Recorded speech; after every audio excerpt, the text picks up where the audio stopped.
Hello नमस्कार दोस्तों, मैं sub inspector Awadhesh Kumar Dubey Madhya Pradesh police से हूं।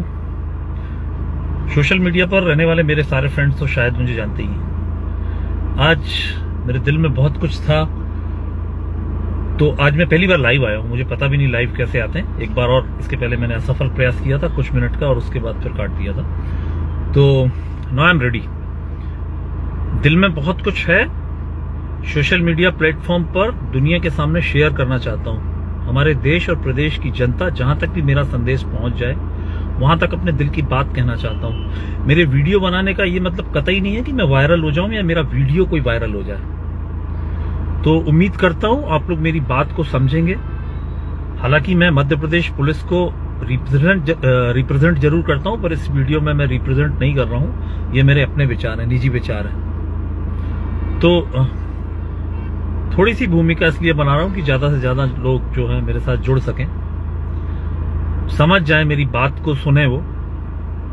आज मैंने और आपने बहुत सारी खबरें देखी पढ़ी होंगी, और खासकर मैं विभाग में हूं तो पुलिस से संबंधित खबरों की बात कर रहा हूं। तो आज मन बड़ा व्यथित है, मतलब वो खबरें देखकर। तो मैं आपको थोड़ा सा बताता हूं। जैसे कि मैंने आज ही दिन में 3 खबरें पढ़ी। एक घटना जो है वो रीवा जिले की मऊगंज जिले की है, जहां पर एक पुलिस पार्टी के ऊपर हमला हुआ है, और उसमें एक हमारे एएसआई साहब की जो है वो मृत्यु हो गई, यूं कहें हत्या हो गई। इसके अलावा हमारे एक सब इंस्पेक्टर हैं संदीप भारती, या शायद टीआई होंगे, मुझे उनका वर्तमान अभी रैंक पता नहीं है। वो गंभीर रूप से जख्मी है। तहसीलदार महोदय के साथ भी बहुत गंभीर उनको चोटें आई हैं, सुनते हैं हाथ पैर में फ्रैक्चर है। पूरी पुलिस टीम पर हमला हुआ है। दूसरी घटना जो है वो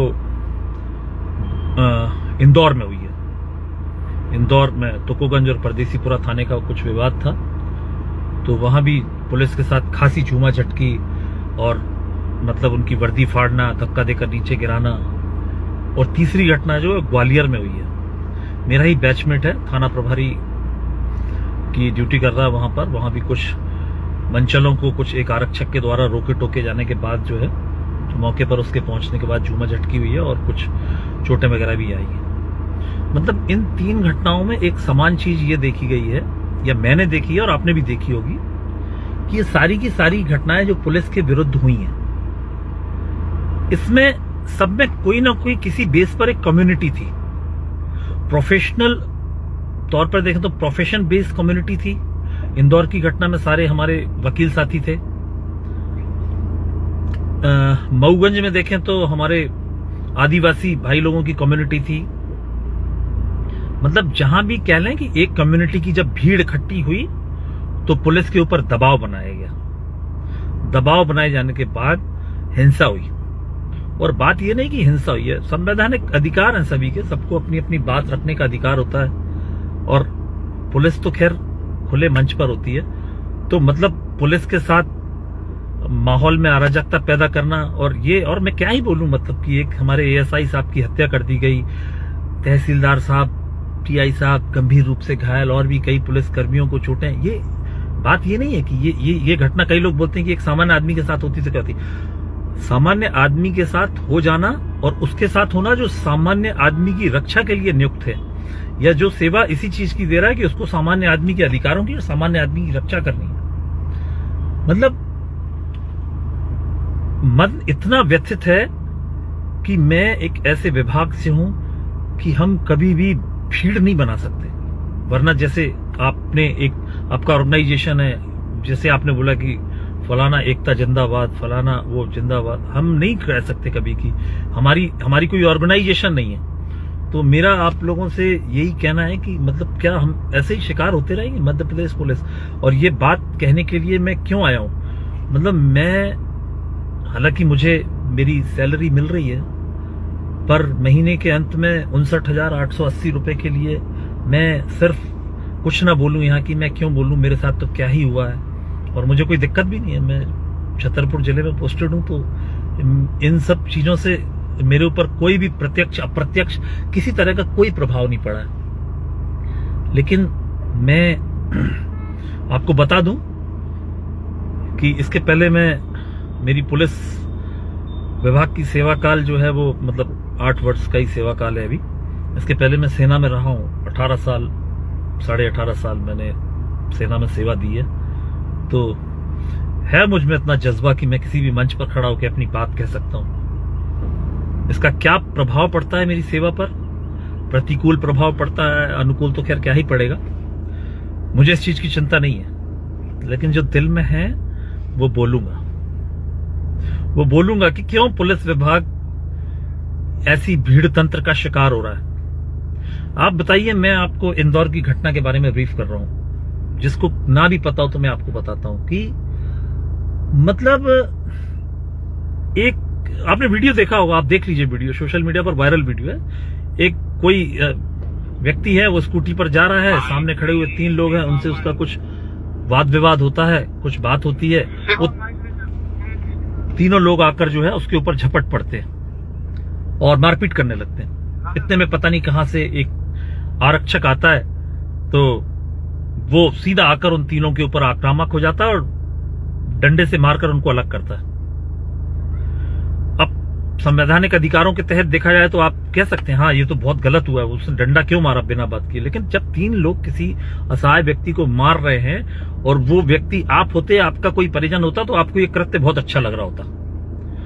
लेकिन चूंकि आप उन आक्रमण करने वाले 3 लोगों की तरफ से हैं, तो आप फिर अब वो संविधान वाली बातें आ जाएगी। तो पुलिस किस लिए बनी हुई है? हमारे माननीय पूर्व मुख्यमंत्री जी ने कहा था कि दुष्टों के लिए काल बने रहो और सम्मानीय नागरिकों के लिए जो है आप बिल्कुल नर्म बने रहे। तो हमें तो यही अच्छा लगता है कि मतलब, और करना भी हमें, हमारे ख्याल से तो ऐसे ही होना चाहिए कि दुष्टों के लिए हम काल बने, और काल बनने के लिए हाथ में कुछ ना कुछ तो होना चाहिए। उनके हाथ में तो सिर्फ डंडा था। तो मैं आपको बताऊं कि पुलिस में एक ऐसी व्यवस्था है कि कुछ पेट्रोलिंग करते हैं हमारे पुलिस के जवान, उनको एक गाड़ी दी हुई होती है, तो वो 2 व्हीलर हो या जो भी हो, तो उसका नाम हमने रखा हुआ, उन आरक्षकों को हम बाज नाम से जानते हैं या चीता नाम से जानते हैं। उनकी जो मोटरसाइकिल होती है उस पर बाज और चीता लिखा होता है। तो क्यों लिखा होता है? कि दुष्टों के ऊपर जाके झपट पड़े और असहाय और निर्दोष व्यक्तियों को बचाने के लिए अपने पंजों का इस्तेमाल करें। लेकिन आज पहली बार हमें जो है दिल से महसूस हो रहा है कि हमारे पंजे नोच लिए गए, मतलब निकाल दिए गए पंजे।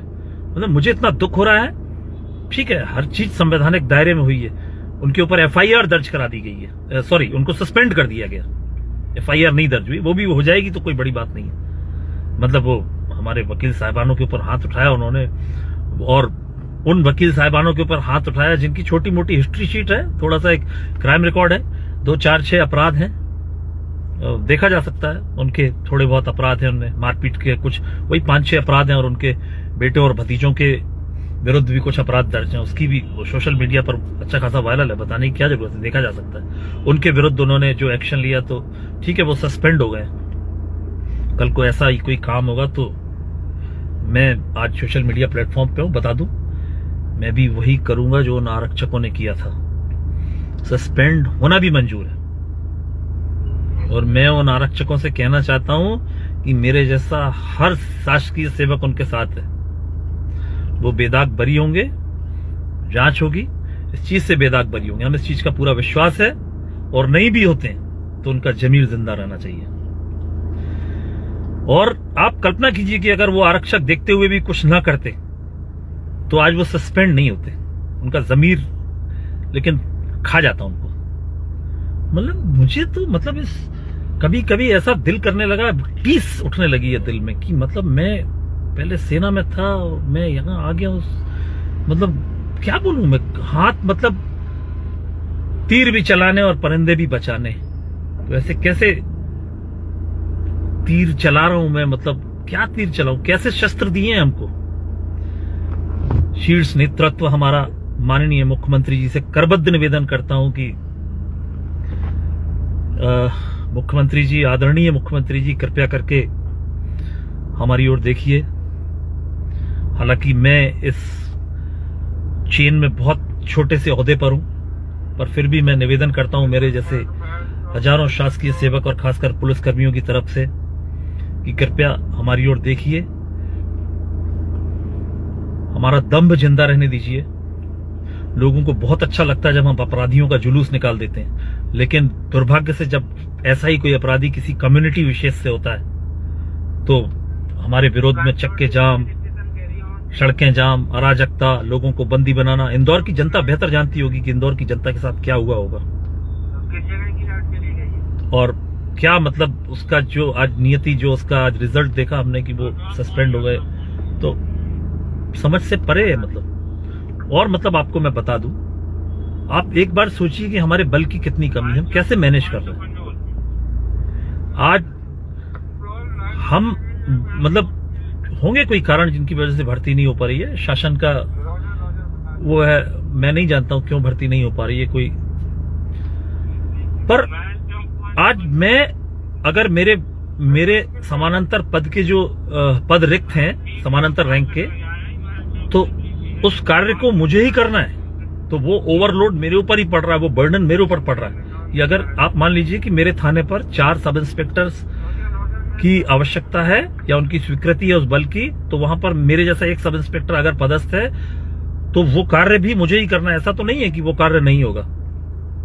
तमाम कार्य क्या गिनाऊं मैं पुलिस के, मतलब हर काम हमको करना ही है, कोई काम में कमी नहीं है।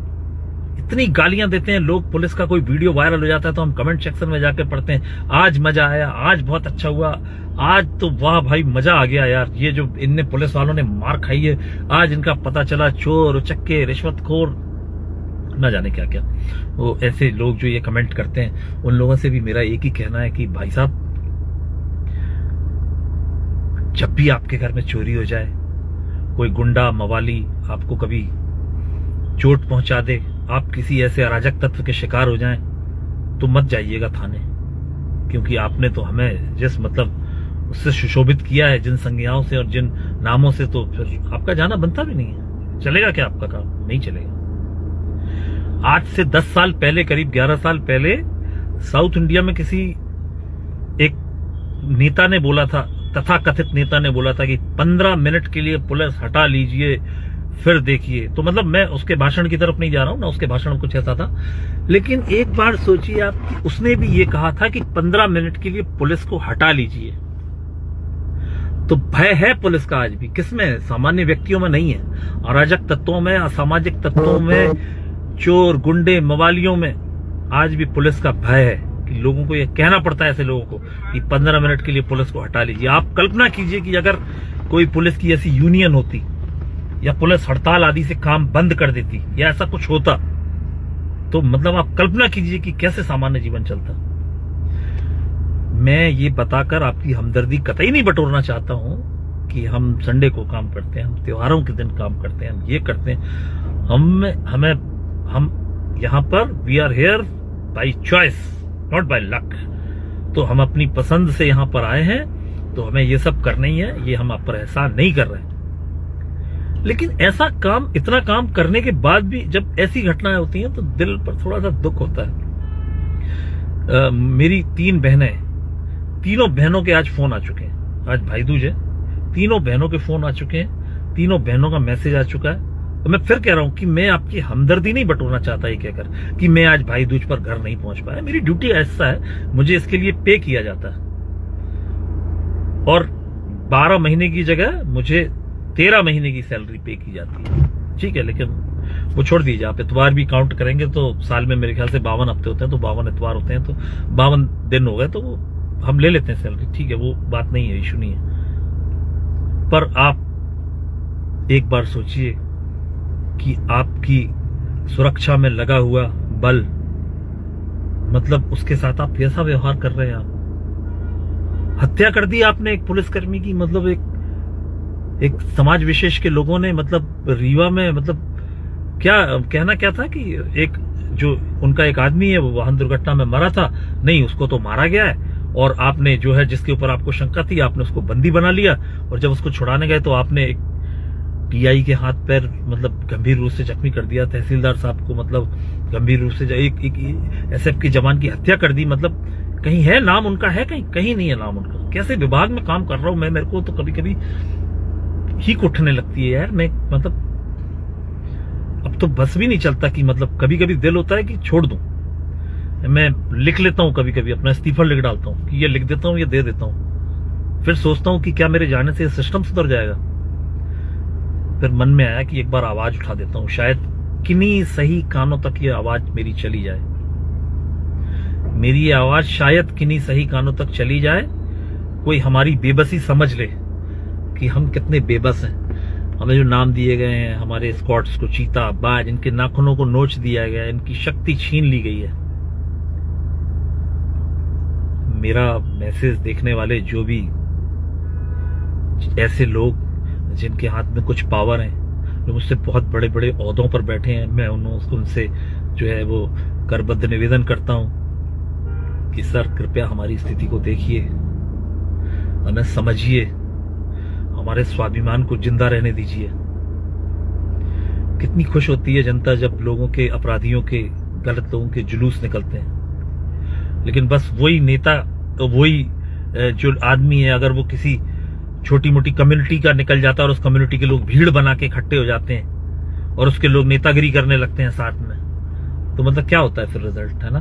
दबाव में आने के बाद हम सस्पेंड हो जाते हैं। कितनी हास्यास्पद सी बात है। फिर मुझे अपना वही पुराना, मतलब मुझे अपना पुराना सेवा काल याद आता है। मतलब मैं क्या ही बोलूं, बार बार मैं क्या था क्या नहीं था। लोग बोलेंगे कि वो लोग तो सरफिरे होते हैं, वो यहाँ उनका काम नहीं है। ठीक है, मैं जानता हूं कि वहां हम सीमा पर रहते थे, वहां हम समाज में नहीं जुड़े हुए थे, यहाँ हम समाज में रहते हैं, आम जन से हमारा पाला पड़ता है। लेकिन ऐसे होते हैं आमजन, ऐसे आमजन, मतलब भीड़ तंत्र को। और मैं, सर प्लीज संज्ञान लीजिए इस चीज का। जो भी मेरे बैठे हुए ऊपर सक्षम अधिकारी हैं, हमारे माननीय मुख्यमंत्री जी हैं, गृह मंत्री भी हैं वो, सर प्लीज संज्ञान लीजिए हमारा। मैं निवेदन कर रहा हूं सर, पुलिस की दशा पर ध्यान दीजिए सर। हम त्योहारों पर कई दिनों तक अपने घर न जाकर ड्यूटी करते रहते हैं, लेकिन नहीं होता हमें इस चीज का दुख कि ठीक है हम कुछ कर रहे हैं, हम किसी असहाय की मदद कर रहे हैं, हमें इस चीज की तसल्ली रहती है सर। क्या ही बोलूं, मतलब बहुत कुछ है मेरे दिल में, लेकिन अचानक से सब कुछ याद भी नहीं आता है। मतलब हम कैसी सेवा कर रहे हैं। मैं एक पुलिस होने के नाते आपको बताऊं कि जहां जाता हूं, मैं कोशिश यही करता हूं कि किसी गरीब की मेरे से मदद ही हो जाए। मतलब अगर कोई रोड पे भी चला जा रहा है तो मैं उसको अपनी गाड़ी में बिठा लूं और उसको कहीं तक छोड़ दूं। तो है आपके दिल में, कई लोगों से कहना चाहूंगा, आपके दिल में है पुलिस के प्रति नेगेटिव थॉट्स हैं, बुरी बातें हैं, पुलिस ऐसी होती है वैसी होती है। लेकिन एक बार सोचिएगा, ये आप बोलते हैं ना पुलिस रिश्वत लेती है, पैसा खाती है, ये करती है, बहुत दुष्ट, और जैसी जैसी आप गालियां देते हैं। एक बार सोचिएगा कि आपके साथ क्या क्या गुजरा है। सुनी सुनाई बातों में यकीन नहीं। फिर ये सोचिएगा कि अगर आपके साथ ऐसा गुजरा तो आपने क्या किया था, है ना? तो मेरे मन की बात, बहुत कुछ बातें हैं दिल में, समय बहुत लग जाएगा। मेरे साथ जुड़े हुए लोग हैं, मैं नहीं कहूंगा कि मेरी वीडियो को ज्यादा से ज्यादा शेयर करें, सब्सक्राइब करें, ये करें वो करें, लेकिन जो दिल में था वो मैंने बता दिया। मेरी टीस थी, निकल के बाहर आ गई। वो सिर्फ इसलिए आई है, ध्यान से सुनिएगा, कि मेरा स्वाभिमान जिंदा रहे। अपने ग्रुप्स में, छोटे मोटे पुलिस ग्रुप्स में लिख दूं कि हमको ऐसा करना चाहिए, हमको वैसा करना चाहिए। सब अपनी भड़ास वहीं निकालते हैं। मैंने अपनी भड़ास आज यहां निकाल दी। परिणाम जो भी होगा झेल लूंगा। सेना की तरफ से पेंशन मिल रही है मुझे, घर परिवार चल जाएगा मेरा, मुझे कोई ऐसी दिक्कत नहीं है। लेकिन जब तक रहूंगा अपनी आवाज ऐसी उठाता रहूंगा, बुलंद करता रहूंगा। मेरे तो वैसे भी ट्रांसफर्स मेरी नौकरी के बहुत जरूरत से ज्यादा है। एक छोटा सा वाकया बता देता हूं आपको। 2021 में अक्टूबर नवंबर महीने की बात थी। मैं सागर जिले की एक चौकी का प्रभारी हुआ करता था। एक नगर पालिका का कर्मचारी हुआ करता था। उसको वहां के कुछ लोकल लोगों, वो बेचारा अपना वो नलवल खोलने के लिए जाता था, उसको कुछ लोकल लोगों ने वहां के जो है ये बोलकर कि तू तंत्र मंत्र करता है या कुछ ऐसा करके उसको मार पिटाई की थी। वो थाने आया, चौकी आया, और मैं वहीं था। तो इतने में आरोपी भी पीछे से आ गए भीड़ बनाकर कि सर इसके विरुद्ध ये रिपोर्ट करो। ठीक है, मैंने उनको शांत किया, बैठाला। थोड़ी देर में मेरे देखते देखते जो है आरोपी पक्ष जो है, जो भीड़ बनाकर खड़े हुए थे, वो जो फरियादी बेचारा एक असहाय सा खड़ा हुआ था, कोई भाईजान थे वो, तो ये देखकर कि वो ऐसे, मतलब उनको बोले कि तेरी गर्दन काट देंगे यहीं पर, कोई कुछ नहीं कर पाएगा। तो वो मेरे अंदर का वो जो पुराना जो मेरा व्यवसाय था ना, वो मैं बताना नहीं चाहता बार बार, वो जाग उठा वो। तो मैंने 2 डंडे उठाए और एक ही मार पाया उसके पैर में। बस उसने, वो आरोपी ने नाटक शुरू कर दिया और बस लेटना पाटना ये वो, एक ही मारा था डंडा छोटा सा पैर में, तमाम मेरे ऊपर गाज गिरी, ये हुआ वो हुआ। ठीक है, वो विभागीय चीज है, संवैधानिक अधिकार नहीं है मेरा ये, मतलब संवैधानिक कर्तव्य नहीं है मेरा ये ऐसा करना, लेकिन इसके बिना काम चलता भी नहीं ऐसा कर। आप दुष्टों के लिए, आपको थाने में बैठ के अगर कोई किसी को गला काटने की धमकी दे तो मैं क्या ही करता।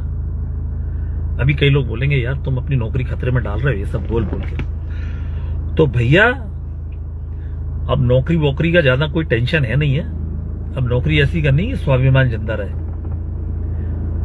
12-13 साल बाकी है नौकरी, ऐसे ही करेंगे अब बढ़िया तरीके से। और ठीक है, यहां मेरे मन की बात खत्म है, तो आप लोगों से विदा लेता हूं। बहुत बहुत धन्यवाद। जय हिंद, नमस्कार। ये लाइव बंद कहां से होता है मुझे ये भी समझ नहीं आएगा, कहां से होता है देख लेता हूं जरा। पहली बार आया हूं आज लाइव पर ना।